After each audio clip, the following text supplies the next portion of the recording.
Hey guys, look what I got here. This is a Qi2 mobile mount for your cell phone.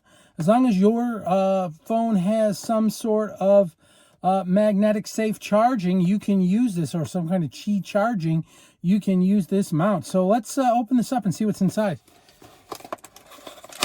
All right. Take it out here. Oh, almost dropped it.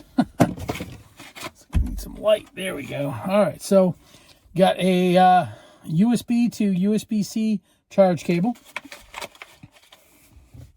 It has two different pieces here and an instruction manual as well. We don't need that.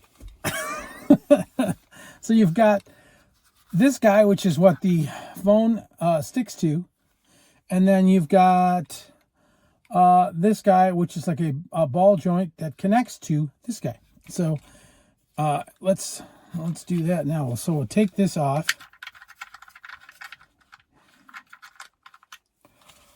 and then we're going to put him on there like that, and pop that on there, and then you can tighten this down. There we go. All right, so now that's on there.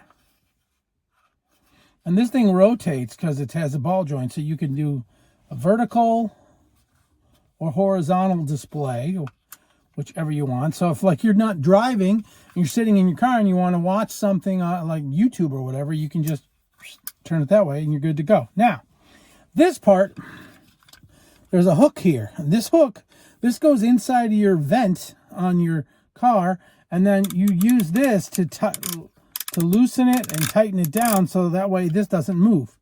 So let me try to attach this to my vent and we'll see if it works for my car. It should work for most vehicles, and we'll try it out. So as you can see, I've got it mounted now to the vent. It's on nice and tight, and I've got the USB cable plugged in here. So overall, what do I think of the Qi2 phone mount charger? I think for certain applications, it's pretty cool.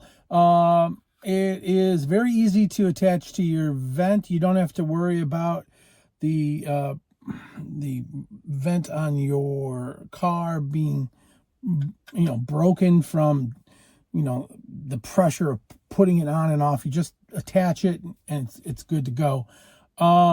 It's very easy to assemble, very easy to put in place. There are a couple things I did also notice that this here has a dual end. So it has USB-A, and then you can pull, let me put this down, pull this off, and you have USB-C. So you can use it with both types of chargers. Couple things I didn't like about it. Number one, I have to attach it to my vent. If I want to use my vent and I want to close it and open it and do all the full functionality of my vent in my car, it's going to be hampered by this. I mean, it doesn't break the vent, but it still kind of blocks it a little bit. Number two, the other thing I don't like about it is my phone has a thick case on it. I tried connecting it. It did stick to here, but when I stuck it plugged in, it did not charge with the case on it. Once I took the case off of it, charged it no problem. I don't normally use my phone without a case, so for me, that would be somewhat of a deal breaker and a bit inconvenient. But if you have a thinner case, or maybe a MagSafe case, or maybe you have a case that's got one of those metal rings on it, this might work fine for you. It's up to you. You just have to check it out and see. Some of the things I like about it, I like the fact that it's fairly easy to assemble. I like the fact that you can turn this one way or the other, so you can have landscape or portrait mode. It comes with its own charger. I like the dual port charge ends, so you can have regular USB or USB-C. Those are some of the things I like about it. Overall, not too bad. But that's pretty much it, guys. If you like videos just like this, you should hit subscribe. Subscribe for more content. And definitely leave us some comments down below. Let us know what you like, what you don't like. And I thank you for watching. This is John from Gadget Geek, and we'll see you next time.